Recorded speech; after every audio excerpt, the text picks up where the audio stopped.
ঝুঁকি আর অনিশ্চয়তা যেমন ব্যবসায়ের সাথে অঙ্গাঙ্গিভাবে জড়িত, ঠিক তেমনি বন্যা, খরা, জলোচ্ছ্বাস ও মহামারী জীবনের প্রতিটি পরতে পরতে আচ্ছাদিত।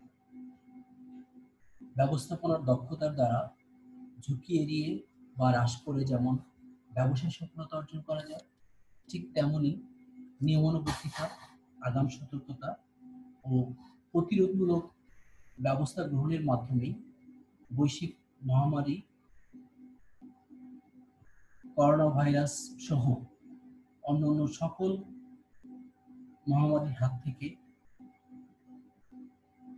নিজেকে, সমাজকে তথা দেশকে রক্ষা করা।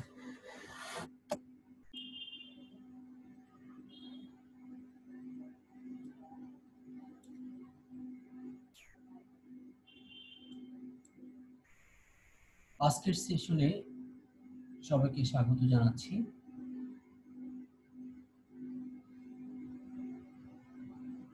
আমি মোহাম্মদ মিসবাউল হক, সহকারী অধ্যাপক, ফিন্যান্স অ্যান্ড ব্যাংকিং বিভাগ, সরকারি সাদত কলেজ, করটিয়া, টাঙ্গাইল। আজকে আমি বিবি অনার্স থার্ড ইয়ারের পোর্টফোলিও ম্যানেজমেন্ট এর দ্বিতীয় অধ্যায় অর্থাৎ রিস্ক অ্যান্ড রিস্ক অ্যাভারশন নিয়ে আলোচনা করব। প্রিয় শিক্ষার্থীবৃন্দ, আজকের পাঠ শেষে তোমরা যে বিষয়গুলো জানতে পারবে বা ব্যাখ্যা করতে পারবে: meaning of risk, relationship between risk and return, nature of investment, elements of risk, difference between risk and uncertainty. আমরা প্রথমেই আসি, ঝুঁকি বলতে আমরা কি বুঝি।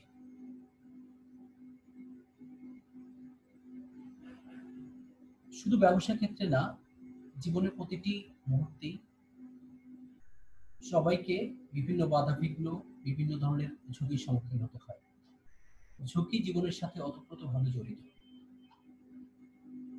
ঝুঁকি ব্যতীত ব্যবসা হয় না, কারণ ব্যবসার অপরিহার্য বৈশিষ্ট্য হচ্ছে ঝুঁকি। কাজেই এই ঝুঁকিকে মাথায় নিয়েই আমাদেরকে কি করতে হবে? আমাদেরকে বিনিয়োগের সিদ্ধান্ত নিতে হবে। তবে সেই ক্ষেত্রে দেখতে হবে যে ঝুঁকিকে মিনিমাইজ করে আমরা কিভাবে অধিক লাভবান হতে পারি। একজন বিনিয়োগকারী যখন তার কোনো বিনিয়োগ ক্ষেত্রে বিনিয়োগ করবেন, তিনি যেমন লাভের আশা করবেন, ঠিক সাইড বাই সাইড তাকে কি করতে হবে? তাকে চিন্তা করতে হবে যে এই লাভের পাশাপাশি তার আর্থিক ক্ষতির সম্ভাবনা কতটুকু। যদি আর্থিক ক্ষতির সম্ভাবনাকে এড়িয়ে যদি বেশি লাভবান হওয়া যায়, তাহলে ব্যবসায়ী কি করবে? ব্যবসায়ী সেই ক্ষেত্রে বিনিয়োগ করবে। আমরা জানি আমাদের বিভিন্ন প্রতিকূলতা, প্রাকৃতিক দুর্যোগ এগুলোকে এড়িয়ে কি করতে হয়? ব্যবসায়িক কার্যক্রম চালিয়ে যেতে হয়। আর এই অনিশ্চয়তা কারণে কি হয়? মানুষকে বিভিন্ন ঝুঁকির সম্মুখীন হতে হয়। ঝুঁকি বলতে আমরা যেটাকে বুঝি সেটা হচ্ছে আর্থিক ক্ষতির সম্ভাবনা। আর অনিশ্চয়তা থেকেই ঝুঁকির সৃষ্টি। ঝুঁকিকে আমরা কি করতে পারি? পরিমাপ করতে পারি। এই জন্য বলা হয় যে অনিশ্চয়তার যে অংশটুকু আমরা পরিমাপ করতে পারি সেটি হচ্ছে ঝুঁকি। বিভিন্ন ধরনের অর্থনীতি বিশারদগণ তারা কি করেছেন? তারা ঝুঁকির বিভিন্ন সংজ্ঞা দিয়েছেন। যেমন ওয়েবস্টার্স ডিকশনারিতে ঝুঁকির যে সংজ্ঞা দেওয়া হয়েছে সেটা এরকম যে risk is defined as a hazard, peril, exposure to loss or injury. অর্থাৎ ঝুঁকি হলে এমন এক ধরনের বিপদ, দুর্ঘটনা যা হতে কি হয়? লোকসান বা ক্ষতির সৃষ্টি হয়। জেমস ভ্যান হর্ন উনি বলেছেন যে risk is defined as the variability of possible return from a project. অর্থাৎ ঝুঁকি হলো কোনো প্রকল্পের সম্ভাব্য আয়ের পরিবর্তনশীলতা। ঠিক একইভাবে আমরা দেখি যে খান এন্ড জেইন উনি বলেছেন যে risk is the variability of actual return from the expected return associated with a given assets or investment. অর্থাৎ ঝুঁকি হলো এমন একটি সম্পদ বা বিনিয়োগের প্রত্যাশিত আয় হতে প্রকৃত আয়ের যে তারতম্য সেটি।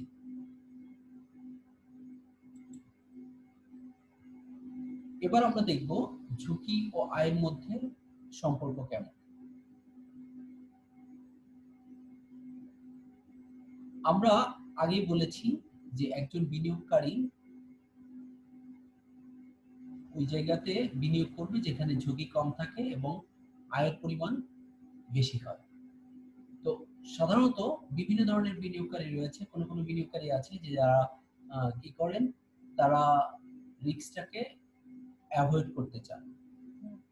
তো তারা সাধারণত তখন দেখেন যে সিকিউরিটিতে ইনভেস্ট করলে রিস্ক কম হবে, অর্থাৎ যে সিকিউরিটিতে রিস্ক নাই সেই ধরনের সিকিউরিটিতে তারা ইনভেস্ট করতে চায়।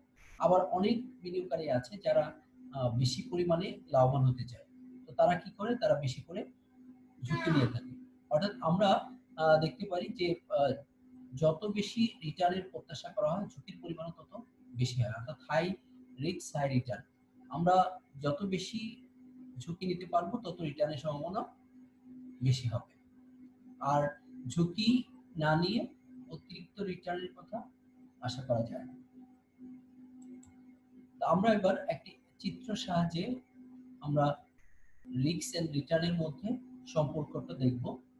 এখানে দেখো যে ও ওয়াই অ্যাক্সিসে অর্থাৎ ভার্টিক্যাল লাইনে আমরা কি দেখিয়েছি, রিটার্ন দেখিয়েছি, আর ও এক্স অ্যাক্সিসে এটা হরাইজন্টাল লাইনে রিস্ক দেখানো হয়েছে।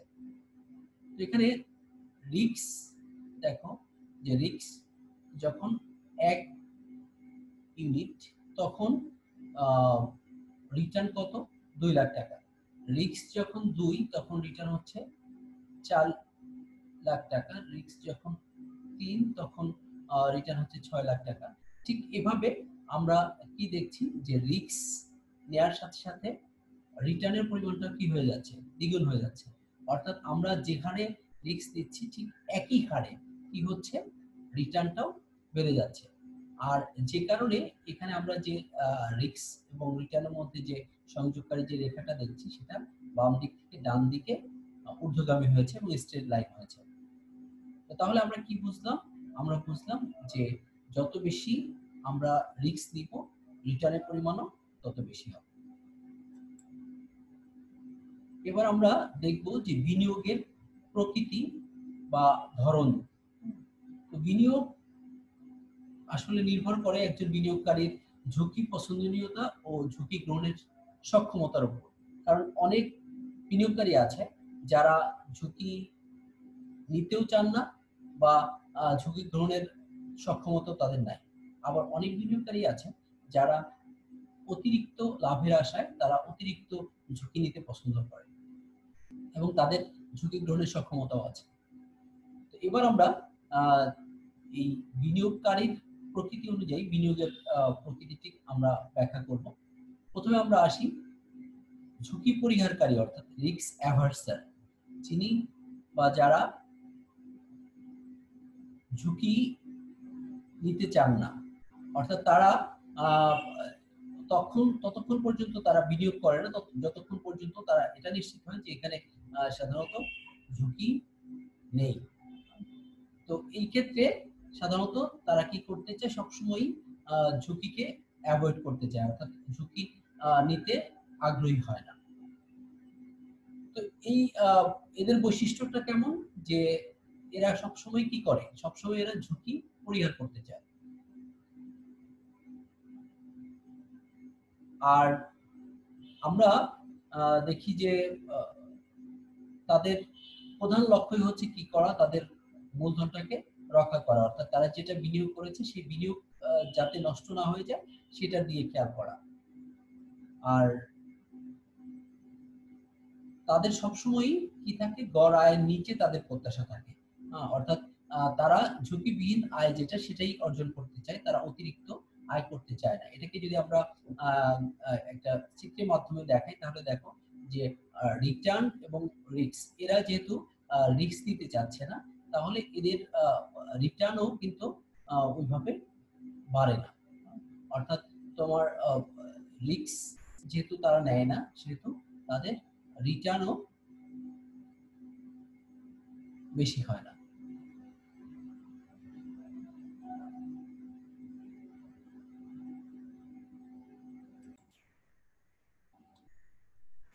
আমরা এবার দেখব রিস্ক লাভার, অর্থাৎ যে ধরনের বিনিয়োগকারীরা তারা কি করে, অধিক লাভের প্রত্যাশা করে অধিক ঝুঁকি গ্রহণ করে। অর্থাৎ এরা এদের মোটোই থাকে যে তারা কিভাবে বেশি লাভ করবে। তো এরা কি ঝুঁকি নিতে এরা দ্বিধাবোধ করে না, কারণ তারা চায় যে বেশি ঝুঁকি গ্রহণের মাধ্যমে বেশি উপার্জন করবে। তো এদের বৈশিষ্ট্য কেমন, যে তারা ঝুঁকিপূর্ণ আর্থিক সম্পদে বিনিয়োগ করে, অর্থাৎ যে সম্পদগুলো ঝুঁকিপূর্ণ সেখানে তারা বিনিয়োগ করে, এবং তারা সবসময়ই প্রত্যাশা করে যে গড় আয়ের বেশি তারা আয় করবে। আমরা যদি চিত্রে দেখি যে রিটার্ন রিস্ক রিটার্নটা সবসময় কি হয়েছে, তাদের বেশি হয়েছে, কারণ তারা সবসময় বেশি রিস্ক নিয়েছে। যেহেতু বেশি রিস্ক নিয়েছে, তাহলে তাদের রিটার্ন কি হবে, বেশি হবে। এবার আমরা দেখব ঝুঁকি নিরপেক্ষ, অর্থাৎ কিছু বিনিয়োগকারী আছে যারা ঝুঁকির ক্ষেত্রে নিরপেক্ষতা বজায় রাখে। অর্থাৎ তারা আহ, তখনই ঝুঁকি নেয় যখন দেখে যে তাদের লাভের পরিমাণটা বেশি আসবে, কিন্তু আহ, যখন লাভের পরিমাণ কম আসার পসিবিলিটি থাকে তখন তারা কি করে না, তারা ঝুঁকি আহ, নেয় না, তারা গা বাঁচিয়ে চলে তারা। তো এদের বৈশিষ্ট্যটা কি, এদের বৈশিষ্ট্য হচ্ছে যে যখন আয়ের নিশ্চয়তা থাকে তখনই তারা ঝুঁকি গ্রহণ করে, আর যখন আয়ের নিশ্চয়তা থাকে না তখন তারা কি করে না, তারা ঝুঁকি গ্রহণ করে না। আর এরা কি করে, ঝুঁকির ক্ষেত্রে তারা অভিন্ন থাকে, অর্থাৎ তারা নিরপেক্ষ ভূমিকা পালন করে, অর্থাৎ তারা বেশি ঝুঁকি গ্রহণ করে না, আবার তারা একবারে কম পরিমাণে ঝুঁকিও নেয় না, অর্থাৎ অবস্থা বুঝে তারা ব্যবস্থা গ্রহণ করে। আমরা আহ, এটাকে যদি চিত্রের মাধ্যমে দেখেন তাহলে এটা দেখা যাবে যে রিস্ক, এরা মডারেট রিস্ক নেয় এবং এদের রিটার্নও কি হয়, মডারেট রিটার্ন আসে।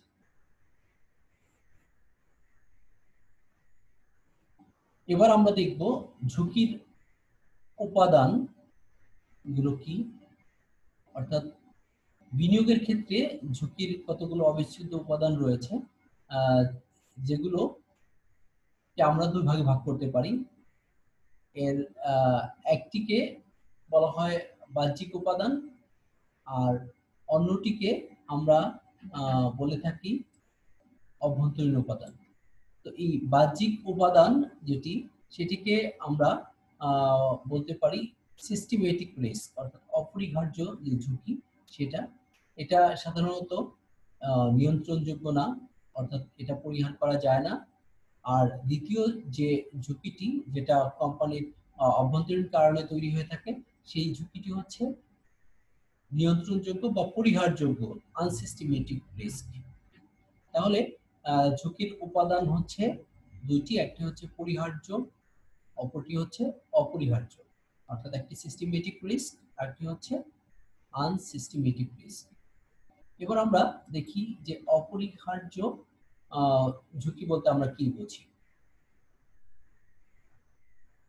অপরিহার্য যেটা সিস্টেমেটিক রিস্ক, অর্থাৎ কোম্পানি না চাইলেও যে রিস্কগুলো যে কোনো সময় চলে আসতে পারে, সেই ধরনের রিস্ক হচ্ছে অপরিহার্য রিস্ক। অর্থাৎ আমরা তোমরা কেউই কিন্তু এই রিস্ক সম্পর্কে আমরা অবগত না, আমরা চেষ্টা করেও কিন্তু এই রিস্কগুলোকে কি করতে পারবো না, অ্যাভয়েড করতে পারবো না। সেই জন্য এই ধরনের রিস্ককে বলা হয় আনঅ্যাভয়েডেবল রিস্ক।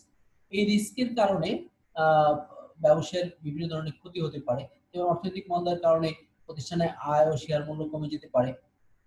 আবার দেখা যেতে পারে যে অর্থনৈতিক অবস্থা যদি ভালো থাকে তাহলে কোম্পানির অবস্থা খুব ভালো হতে পারে, অর্থাৎ শেয়ার মূল্য বেড়ে যেতে পারে। ঠিক তেমনি অর্থনৈতিক, রাজনৈতিক ও সামাজিক পরিবর্তনের যে পরিবর্তনের ফলে আয়ের যে পরিবর্তন হয়, এটার উপর মানুষের কি থাকে না, মানুষের বা কোন কোম্পানি বা প্রতিষ্ঠানের হাত থাকে না। এই জন্য এই ধরনের ঝুঁকিকে অপরিহার্য ঝুঁকি বলা হয়ে থাকে। অর্থাৎ মানুষ চাইলেও এই ঝুঁকি কি করতে পারে না, এড়াতে পারে না। এই জন্য এটাকে আনঅ্যাভয়েডেবল রিস্ক বলা হয়। তো এটা কিসের কারণে, কেন এই ধরনের ঝুঁকি, কোন উৎস থেকে এই ধরনের ঝুঁকি সৃষ্টি হয়ে থাকে? যেমন সরকার বা সরকারি নীতির পরিবর্তন যদি করে, সরকার তার নীতি পরিবর্তন করলে স্বাভাবিক কারণেই কি হবে, ব্যবসা বাণিজ্যের পরিবর্তন ঘটবে। এই ক্ষেত্রে সরকার কখন নীতি পরিবর্তন করবে সেটা কিন্তু ব্যবসায়ীদের পক্ষে জানা সম্ভব না। জাতীয় অর্থনীতির পরিবর্তন, জাতীয় অর্থনীতিতে যদি কোনো পরিবর্তন আসে, তাহলে সেক্ষেত্রেও কি হয়, ব্যবসা বাণিজ্যের উপর এটা প্রভাব পড়ে। রাজস্ব নীতির পরিবর্তন, অর্থাৎ যদি কোনো জিনিসের উপরে অতিরিক্ত ভ্যাট চার্জ করা হয়, অথবা কোনো জিনিসের উপরে তোমার ভ্যাট যদি রিমুভ করা হয় বা রিবেট দেওয়া হয়, সেক্ষেত্রে কিন্তু ব্যবসার ক্ষেত্রে কি প্রভাব পড়ে। মুদ্রাস্ফীতির দ্বারা, হ্যাঁ, জিনিসপত্রের দাম যদি হঠাৎ করে বৈশ্বিক কারণে যদি বেড়ে যায়, তাহলেও এটার উপরে কিন্তু কারো হাত নেই। আমরা দেখছি যে যে করোনা ভাইরাসের প্রভাবে আমাদের ব্যবসা বাণিজ্যের যে ক্ষতি হচ্ছে, তো এই ঝুঁকি আসবে এটা কিন্তু কারোরই জানা ছিল না। কেন্দ্রীয় ব্যাংকের নীতির পরিবর্তনের দ্বারা কি হতে পারে, ঝুঁকি সৃষ্টি হতে পারে। বা বৈদেশিক মুদ্রার বিনিময় হারের পরিবর্তনের দ্বারা, অর্থাৎ এখন যে বিনিময় হার আছে, ধরো টাকার আমরা $1 এগেইনস্টে আমাদেরকে দিতে হয় 84 টাকা, কিন্তু এটা যদি বেড়ে যে এরকম হয় যে $1 এগেইনস্টে আমাদেরকে 100 টাকা দিতে হয়, তাহলে কিন্তু কি হবে, আমাদের ব্যবসার ক্ষেত্রে এর প্রভাব পড়বে।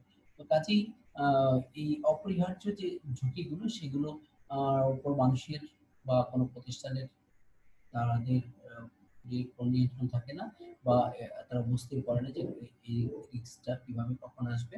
তো এই ধরনের রিস্ক যেহেতু বলে হয়ে আসে না, যেহেতু এটা মানুষ জানে না, সেহেতু এই ধরনের রিস্ক ইচ্ছা থাকা সত্ত্বেও এগুলোকে পরিহার করা যায় না। এবার আমরা দেখব যে পরিহার্য ঝুঁকি বা আনসিস্টেমেটিক রিস্ক বলতে আমরা কি বুঝি। সাধারণত যে সকল ঝুঁকি ব্যবসা প্রতিষ্ঠান তাদের নিজেদের দ্বারা সৃষ্টি, অর্থাৎ ব্যবসা প্রতিষ্ঠানগুলো বা ব্যবস্থাপনার কাজে জড়িত ব্যবস্থাপকগণ যদি আরো বেশি তারা সচেতন হতেন, আরো বেশি দক্ষ হতেন, তাহলে হয়তো এই ধরনের ঝুঁকির ক্ষেত্রে পড়তে হতো না। অথবা দেখা গেল যে প্রতিষ্ঠানে শ্রমিকদের অসন্তোষের কারণে বা কাঁচামালের অপ্রতুলতার কারণে যে ঝুঁকির সৃষ্টি হয়, সেটা কে সাধারণত আমরা পরিহারযোগ্য ঝুঁকি বলে থাকি। অর্থাৎ এই ধরনের ঝুঁকি চাইলেই কি করা যায়, এটা পরিহার করা যায়। হয়তো সম্পূর্ণরূপে এড়ানো যায় না, কিন্তু আমরা কি করতে পারি, রিস্কটাকে কমিয়ে নিয়ে আসতে পারি। তো এই ধরনের রিস্ক গুলোকে কি বলা হয়, অ্যাভয়েডেবল রিস্ক বলা হয়। অর্থাৎ এই ধরনের রিস্ক একজন ব্যবস্থাপক চাইলেই কি করতে পারে, তিনি এড়াতে পারেন। যেমন অদক্ষ ব্যবস্থাপনা, যদি ব্যবস্থাপনা দক্ষ হতো, তাহলে হয়তো এই ধরনের রিস্ক আসতো না। তো কাজেই এটা ব্যবস্থাপকরা যদি আরো বেশি দক্ষতার সাথে কাজ করে, তাহলে এটা সহজেই কি করা যায়, এড়ানো যায়। ব্যবস্থাপনার অদূরদর্শিতা, অর্থাৎ অনেক সময় ব্যবস্থাপকদেরকে কি করতে হয়, তাদেরকে দূরদর্শী হতে হয়। অর্থাৎ ভবিষ্যতে কি ঘটবে সেটা সম্পর্কে তাদের সঠিক অনুমানটা করতে হয়, কিন্তু সেটা যদি তারা না পারে, তাহলে দেখা যায় যে ব্যবসায়িক ক্ষেত্রে বিভিন্ন ধরনের ঝুঁকির সৃষ্টি হয়ে থাকে। শ্রমিক অসন্তোষ ও ধর্মঘট, যেটা কখন শ্রমিক অসন্তোষ হবে বা ধর্মঘট হবে, সেটা কিন্তু আহ, ব্যবস্থাপকরা বুঝতে পারে। কারণ শ্রমিক অসন্তোষ তখনই সৃষ্টি হয় যখন তারা তাদের দাবি দেওয়া তারা পায় না, অথবা তাদেরকে সঠিক মজুরি দেওয়া হয় না, তাদেরকে সুযোগ সুবিধা দেওয়া হয় না, তখনই তারা কিন্তু ধর্মঘট ডাকে। তো এই ক্ষেত্রে মালিক পক্ষ অথবা ব্যবস্থাপক তারা চাইলেই কিন্তু কি করতে পারে, শ্রমিকদের অসন্তোষ দূর করতে পারে। উৎপাদন প্রক্রিয়ার অব্যবস্থাপনা, অর্থাৎ যে প্রক্রিয়ায় উৎপাদন কাজ হচ্ছে, সেই প্রক্রিয়াটা যদি আহ, সঠিক হয়, অর্থাৎ সঠিক মেথড যদি ফলো করা হয়, তাহলে সেই ক্ষেত্রে কিন্তু উৎপাদন আহ, প্রক্রিয়া সঠিক হয় এবং উৎপাদন ক্ষেত্রে ভুতুড়ি কম হবে। গবেষণা শক্তি, দক্ষ জনশক্তির অভাব, অর্থাৎ প্রতিষ্ঠানে যদি কোনো গবেষণা কাজ না হয় অথবা দক্ষ জনশক্তি না থাকে, তাহলে কিন্তু তারা স্বাভাবিক কারণেই বারবার বিভিন্ন কাজে ভুল করবে অথবা তাদের কাজটা ইফেক্টিভ হবে না। তো এই জন্য কি করা দরকার, যে ব্যবস্থাপনার কাজে জড়িত যারা অথবা প্রতিষ্ঠানে নিয়োজিত কর্মচারী কর্মকর্তা যারা, তাদেরকে নিয়মিত কি করা উচিত, তাদেরকে ট্রেন আপ করা উচিত, যাতে তাদের দক্ষতা বাড়ে এবং তাদেরকে গবেষণা কাজে এঙ্গেজ করা উচিত, যাতে তারা কি করতে পারে, তারা প্রতিষ্ঠানের অবস্থা সম্পর্কে বুঝে সেভাবে ব্যবস্থা করে। কাঁচামালের অপ্রতুলতা, অর্থাৎ কাঁচামাল যদি তোমার অপ্রতুল হয়, প্রচুর পরিমাণে না পাওয়া যায়, তাহলে সাধারণত এই ধরনের ঝুঁকি সৃষ্টি হতে পারে। তো এখন কথা হচ্ছে যে এই কাঁচামালের অপ্রতুলতা সেটা কিন্তু 100% চাইলেই দূর করা যায় না। তবে আগে থেকে যদি প্রিকশন মেজার্স নেওয়া যায়, তাহলে কিন্তু এই কাঁচামাল যদি আগে থেকে যদি সংগ্রহ করার ব্যবস্থা করা যায়, সেক্ষেত্রে এই ধরনের ঝুঁকি এড়ানো যেতে পারে। নতুন প্রতিযোগীর আগমন, সাধারণত নতুন যারা মার্কেটে আসে, তারা কিন্তু সাধারণত কম্পিটিশন করে এক্সিস্টিং যে কোম্পানিগুলো সেগুলোর সাথে। তো এখন কথা হচ্ছে যে নতুন কোম্পানির যে আগমন, এর আগেই যদি তারা কি ধরনের প্রোডাক্ট মার্কেটে আনবে বা তারা কি ধরনের স্ট্র্যাটেজি গ্রহণ করছে, সেগুলো জেনে যদি আরো ইমপ্রুভ স্ট্র্যাটেজি প্রতিষ্ঠানে গ্রহণ করা যায়, তাহলে কিন্তু সেক্ষেত্রে প্রতিযোগীরা আসলেও সেক্ষেত্রে তাদের কারণে ব্যবসায়িক যে ক্ষতির সম্ভাবনা থাকে, সেটা কিন্তু এড়ানো যায়। সেকেলে বা পুরনো প্রযুক্তি ব্যবহার, অর্থাৎ আমার প্রতিষ্ঠানে যদি আমরা পুরনো অবসলিট প্রযুক্তি নিয়ে কাজ করি, তাহলে সেক্ষেত্রে কিন্তু আমাদের ঝুঁকির পরিমাণটা কি হবে, ঝুঁকির পরিমাণটা বেশি হবে। তো আমরা যদি এই সেকেলে প্রযুক্তি বাদ দিয়ে আমরা যদি সফিস্টিকেটেড মেশিন আমরা যদি ইনস্টল করতে পারি, তাহলে কিন্তু এই ধরনের ঝুঁকি সহজেই এড়ানো যায়। এবার আমরা দেখব যে ঝুঁকি ও অনিশ্চয়তার মধ্যে পার্থক্য কি। আমরা একটু প্রথমেই আমরা আলোচনা করছিলাম যে ঝুঁকি হচ্ছে আর্থিক ক্ষতির সম্ভাবনা, আর অনিশ্চয়তা হচ্ছে কোনো কিছু ঘটা বা না ঘটার সম্ভাবনা। এখন কথা হচ্ছে যে এই ঝুঁকি আর অনিশ্চয়তার মধ্যে তাহলে পার্থক্য কি আছে। অনেকে আছে আমরা ঝুঁকি এবং অনিশ্চয়তাকে একই ভাবে ব্যবহার করে থাকি। তো এটা কিন্তু আসলে ঠিক না, কারণ ঝুঁকি এবং অনিশ্চয়তা দুইটা ভিন্ন জিনিস। হ্যাঁ? তো আমরা তাহলে প্রথমে যেটা দেখি সেটা হচ্ছে ঝুঁকি। ঝুঁকি হচ্ছে যে আর্থিক ক্ষতির সম্ভাবনা, যেটা সেটা হচ্ছে ঝুঁকি। আর অনিশ্চয়তা হচ্ছে যে ভবিষ্যতে ঘটতে পারে বা নাও ঘটতে পারে, এরকম কোনো ঘটনাকে আমরা অনিশ্চয়তা বলে থাকি। আর ঝুঁকি এবং অনিশ্চয়তার মধ্যে বেসিক যে পার্থক্য, যে অনিশ্চয়তার যে অংশটা আমরা কি করতে পারি, যেটা আমরা পরিমাপ করতে পারি, হ্যাঁ? যেটাকে আমরা আগে ক্যালকুলেট করতে পারি বা ম্যাথমেটিক্যালি আমরা এটাকে অ্যানালাইসিস করতে পারি, সেটি হচ্ছে ঝুঁকি। আর যে অংশটা আমরা কি করতে পারি না, আমরা আহ, সাধারণত জানি না যে কি হবে বা কি হতে পারে, হ্যাঁ, যেটাকে আমরা ম্যাথমেটিক্যালি পরিমাপ করতে পারি না, সেটা হচ্ছে অনিশ্চয়তা। আর ঝুঁকির জন্য বীমা করা যায়। কারণ ঝুঁকি একটি নির্দিষ্ট পরিমাণ পর্যন্ত হতে পারে, কিন্তু অনিশ্চয়তার কোনো পরিমাণ নাই। অর্থাৎ প্রাকৃতিক দুর্যোগের কারণে যদি কোনো প্রতিষ্ঠানের ক্ষতি হয়, তাহলে কিন্তু সেটা অনিশ্চিত যে কতটুকু পরিমাণ ক্ষতি হবে। আর আমরা যদি ব্যবসায়ের ক্ষেত্রে যদি দেখি যে শ্রমিক রা ধর্মঘট ডাকলো অথবা তালাবদ্ধ হলো, সেই ক্ষেত্রে ঝুঁকির পরিমাণটা কতটুকু, সেই ক্ষেত্রে কিন্তু ঝুঁকির পরিমাণটা পরিমাপ করা যায়। কিন্তু আহ প্রাকৃতিক দুর্যোগ এবং করোনা ভাইরাসের কারণে কত টাকা ক্ষতি হবে, সেটা কিন্তু পরিমাপ করা অনেক কঠিন।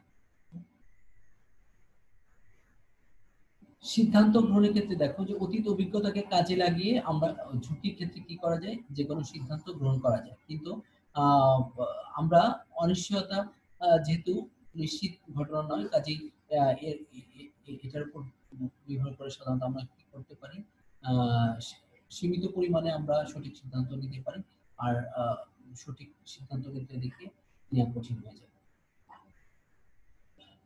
ঝুঁকি সিদ্ধান্তকারীকে সম্ভাব্য বিপদ ও তার মোকাবেলার প্রশ্নে বিব্রত করে। অর্থাৎ ঝুঁকি সিদ্ধান্ত গ্রহণকারীকে সম্ভাব্য বিপদ এবং তার বিপদ থেকে মোকাবেলার প্রশ্নে তাকে কি করে ফেলে, বিব্রত করে ফেলে। আর অনিশ্চয়তা সিদ্ধান্ত গ্রহণকারীকে এক সীমাহীন কল্পনার রাজ্যে নিয়ে যায়। অর্থাৎ যেখানে আমরা ঝুঁকি একটা বিপদের মধ্যে ফেলে, ঠিক আছে, কিন্তু সেটা একটা সাময়িক অবস্থা। কিন্তু অনিশ্চয়তা এটা সিদ্ধান্তকারীকে কি একটা মনে হয় যে সিদ্ধান্তহীনতার একটা কল্পনার রাজ্যে তাদেরকে নিয়ে যায়। হ্যাঁ? যেখান থেকে আসলে আ কোন কুল কিনারা পাওয়া যায় না।